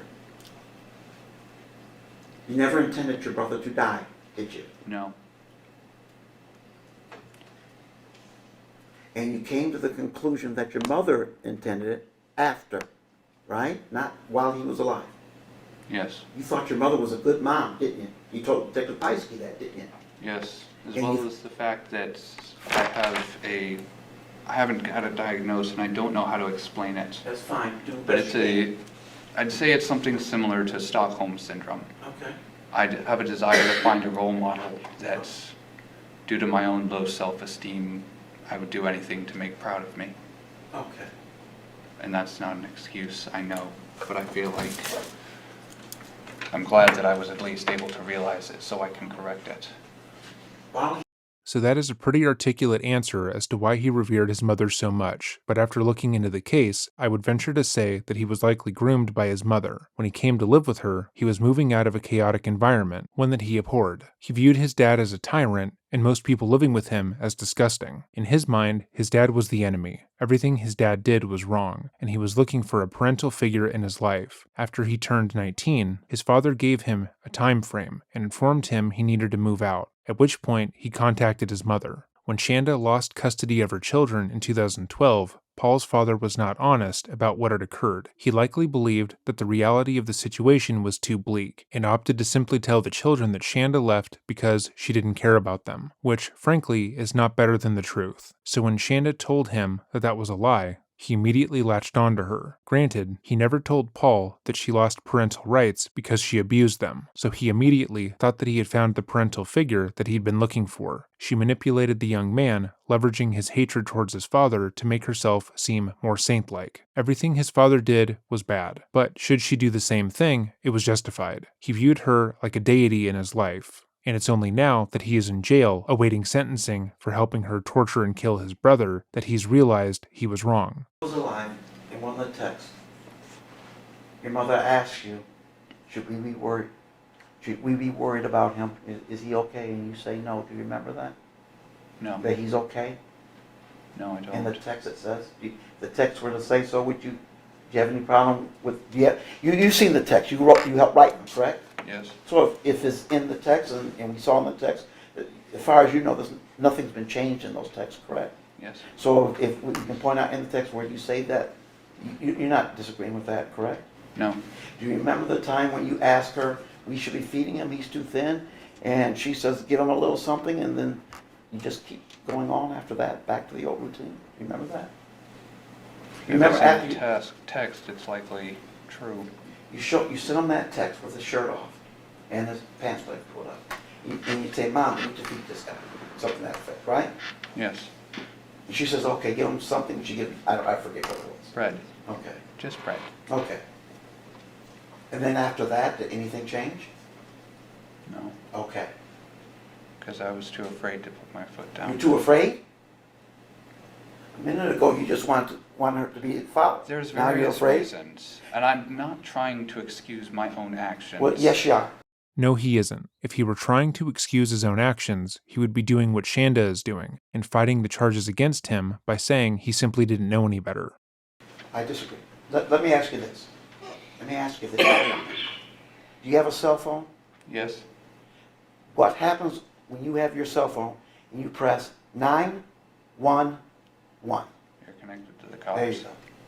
Did you know that when you were 19? Yes, Did you know what Child Protective Services were when you're 19? more or less. The one thing, when we just listened to almost an hour and a half of tapes, of transcripts from your text messages, you did say no to her when she asked you to put hot sauce on his penis. Yes, But you didn't, okay. You weren't scared? You weren't scared to refuse her? not at that point.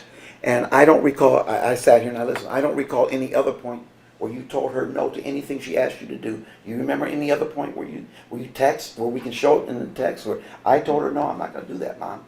No, From the standing in the corner, to the hands on the head, to the hot sauce, to the shackles. Did you put, was his leg shackled? We found this metal shackle, the chain, leg shackle. Were you familiar with those? a little bit, Did you put those on him? when I was directed to. When you were directed to? How many times were you directed to? Quite a few. Would you be surprised to know that there is no text where you even discuss the leg shackles, much less putting them on him? Would you be surprised by that? Very. Do you remember, let's see.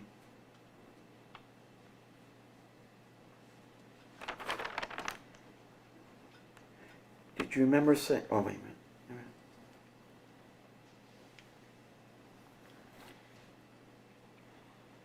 Do you remember telling the detective that you were concerned? Yes. Okay. Is there, as you sit there right now, do you love Timothy?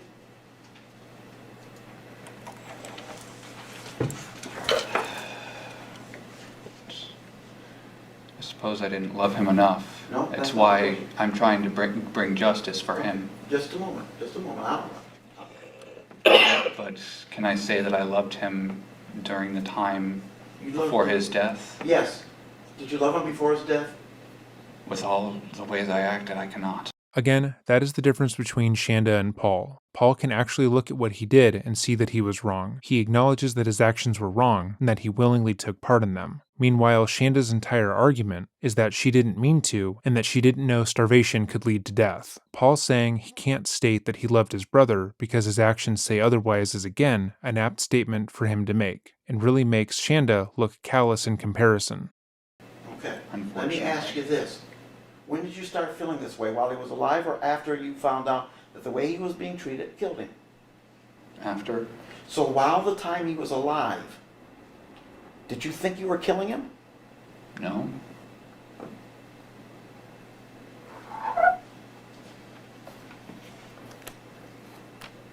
You told Detective Paiske that we didn't want this. We loved him so much. That was what I thought, but it's not true.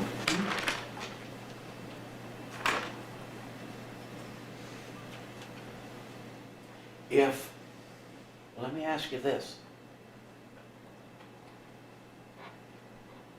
If you knew Timothy was in trouble, say the house was on fire, hypothetically, would you help him? Yes? So is it fair to say that the reason you didn't help him is because you didn't know he was in trouble? No? You knew he was in trouble. Now, I'm not talking about now, I'm talking about then. This is an absurd question to ask, given that there are text messages where Paul tells Shanda that Timothy is too thin. He thought he was in trouble. He asked his mom if he was, and she said no. He still had the responsibility to get him help anyways, but he erroneously trusted his mom. when you were living through this? You just said you didn't know you were killing him. So did you know you were killing him or not? No. So how could you say somebody you didn't know was in trouble? You can't. Okay.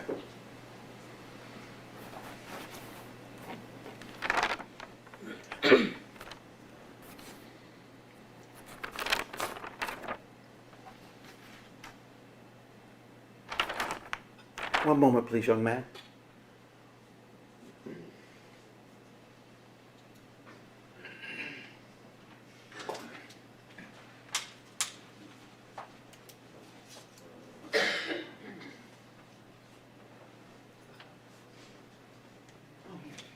You mentioned you think it was 18 minutes, about 18 minutes before you called the police when you found Timothy. Is that correct? Yes.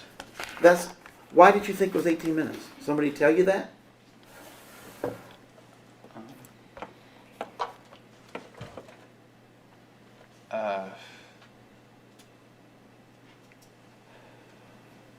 I mean, I'm just saying, usually people say, they say 5 minutes, 10 minutes, 20 minutes, but 18 is kind of specific and kind of exact. What made you think it was 18 minutes? What I was told. Okay. All right. That's all we're asking for is the truth. Okay. That's all we're asking you.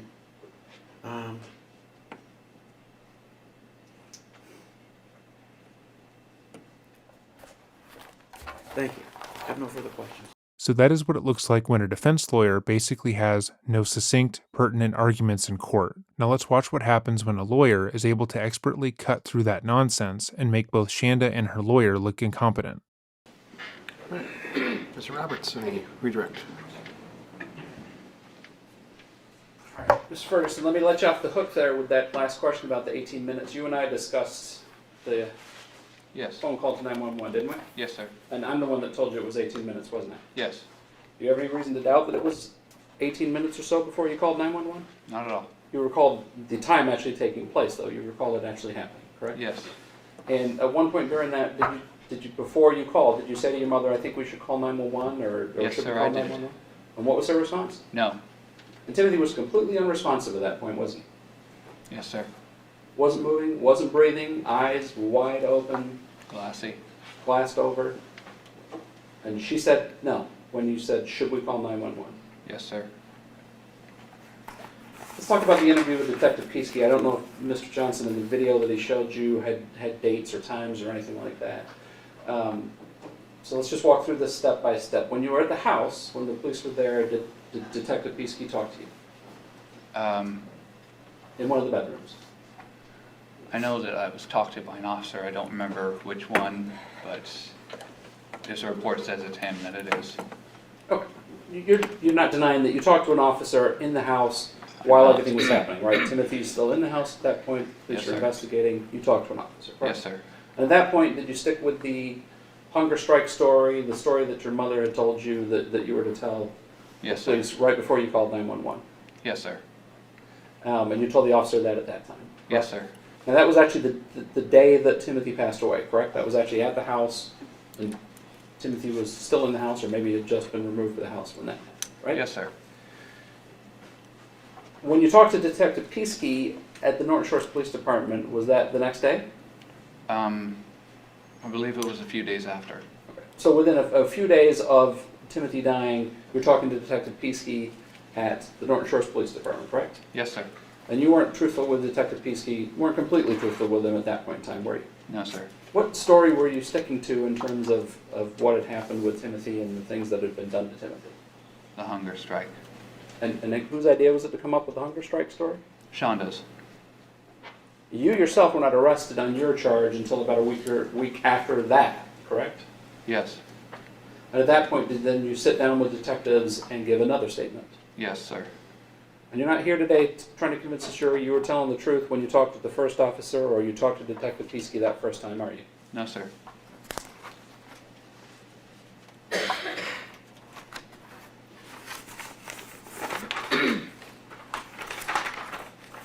So, Mr. Johnson talked to you about your testimony about a deal being in place. I don't believe he had you read your testimony over or anything like that. What's your understanding of any agreement you have to testify today? That what I say cannot be used against me should I take this to trial, should I take my case to trial. And are you also hoping that you get some consideration if you were to plead guilty for sentencing consideration? I'm not asking for leniency, only a slight amount of mercy. But is it your understanding that that I've agreed, that this office has agreed, that we'll tell the judge that you've cooperated, and that your hope is that you receive a sentencing benefit for that, right? Yes, sir. Has anything else been promised to you? No, sir. And Mr. Johnson didn't read you another deal where he talked about there's an agreement that you're not going to be charged with murder, is there? No, To your knowledge, could you still be charged with murder? very much so. And nobody from the prosecutor's office or your attorney has told you there's an agreement in place that you can testify to under oath that says you're not going to be charged with murder. There is not.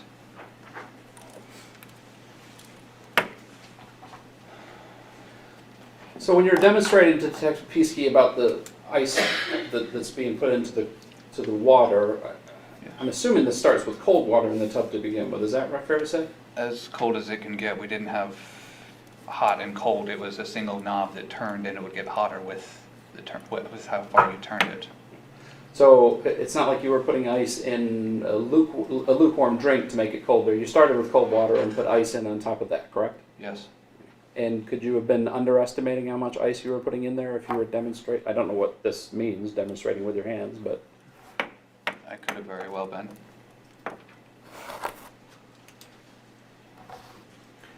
I think he testified that one of the things that initiated punishments for Timothy was that he would sneak food. Is that right? Yes, sir. There's a few text messages about him sneaking chips. The one about the eating the hamburger crust, and her response to that is, "Go make him throw up." You recall that, correct? Yes, sir. If a person's on a hunger strike, the fact that they sneak food shouldn't really matter, should it? No, In fact, you're not really on a hunger strike if you're also eating food, correct? exactly.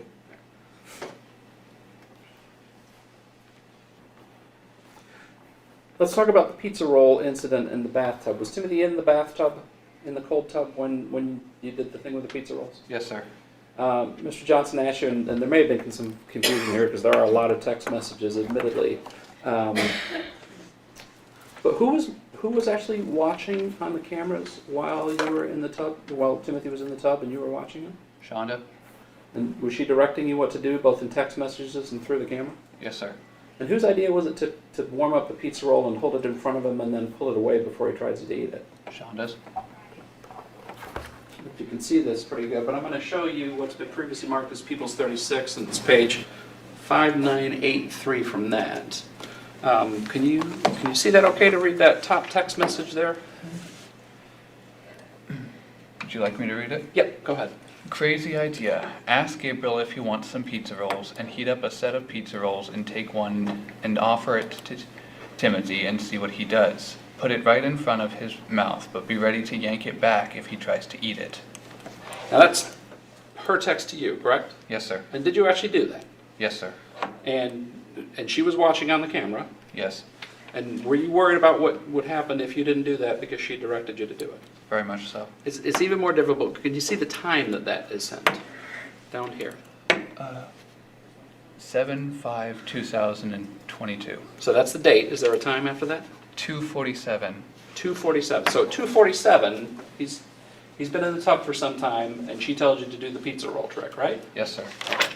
Now let's fast forward to page 6002, and here's another text. Why don't you go ahead and read that one for the jury? Oh, okay. Crazy thought. Tell him if he actually sits up by himself and stays sitting up, he will get some pizza rolls. Don't tell him it's only 2, and I'm okay if they are frozen rather than cooked. And that's her message to you, correct? Yes, sir. And that's at 3:45, isn't it? 3:45. 3:40, Approximately. approximately Yes. 3:40. So the first time she tells you to do it is at 2:45, heat up the pizza roll, hold it in front of them and pull it away, and then an hour later it's okay if you give them 2 frozen pizza rolls. So long as he does something for them. Right. And this isn't you saying to her, "Hey, I think we should try this thing with the pizza rolls and see if we get a reaction from it," is it? No, sir.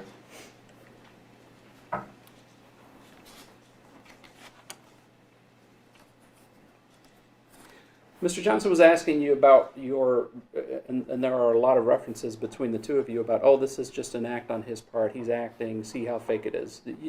You wouldn't disagree that there's a lot of text messages back and forth between you two, is there? I would not. It goes without saying, but you are not Timothy's father. No. You are not Timothy's mother. No. Obviously. Have you ever raised a child before? No.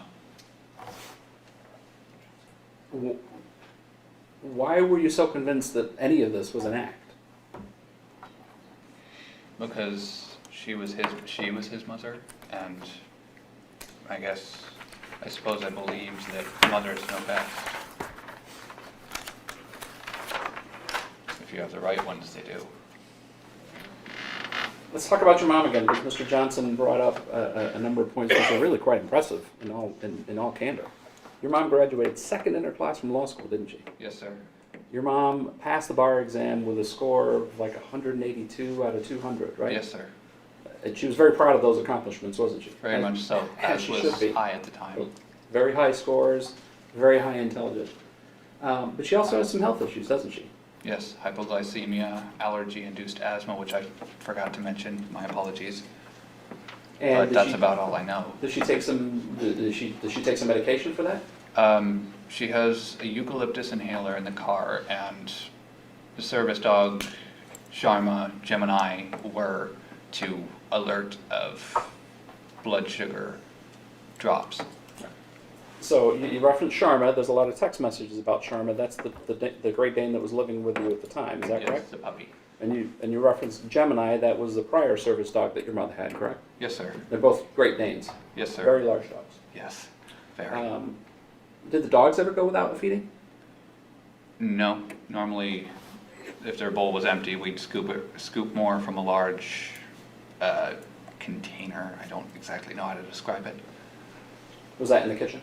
Yes, And the dogs got food whenever they wanted food, didn't they? yes. Sharma, Gemini. What was the other one? Piper. Piper, yes. Right. But Piper was actually living at your grandma and grandma and grandpa's house at the time Timothy passed away, correct? Yes. But the dogs never went without food. No. Now, your mom needed service dogs to take care of her health issues, correct? Yes. Well, Well, was it your understanding that your mom had these service animals because of the health issues that she yes. had? And did she tell you she had these service animals for this health issues that she had? Yes, sir. She never said to you, I don't know why these 200-pound Great Danes are following me around all the time, did she? No. She understood. She demonstrated to you that she understood a need for some medical treatment for the conditions that she had, correct? Yes.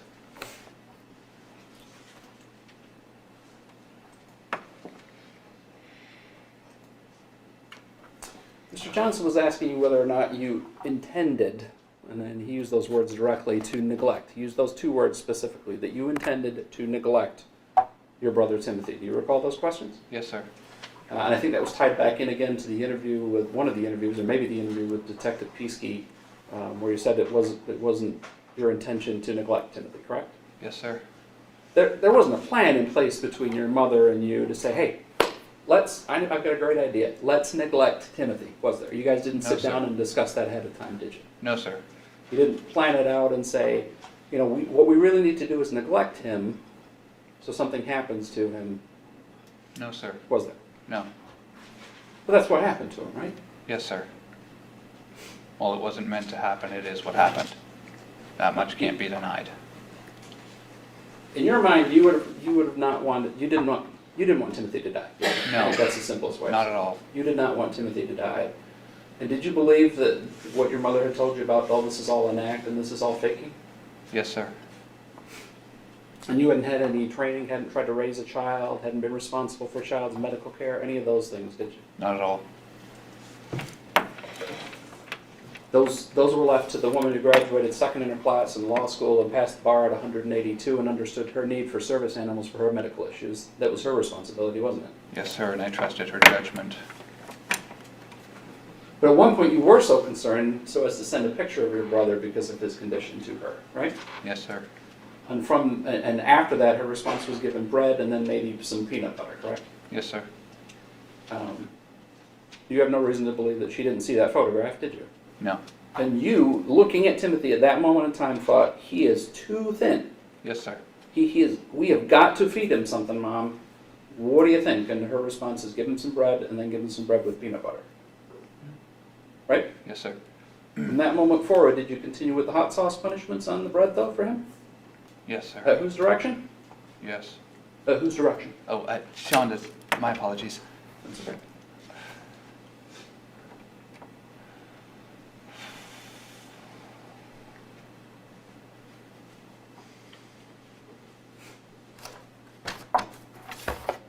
Nothing further. Mr. Johnson? Mr. Ferguson, you testified that you're the one who called the 911 dispatch, is that correct? Yes, sir. They've made a tape of that, and I'm gonna check it tonight, but I thought I heard a woman's voice calling for 911. How sure are you that you're the one who made the call? Honestly, only about 80%. Okay, I can't say for certain. Shock, panic. right, It's hard. okay. Thank you. I have no further questions. Mr. Roberts?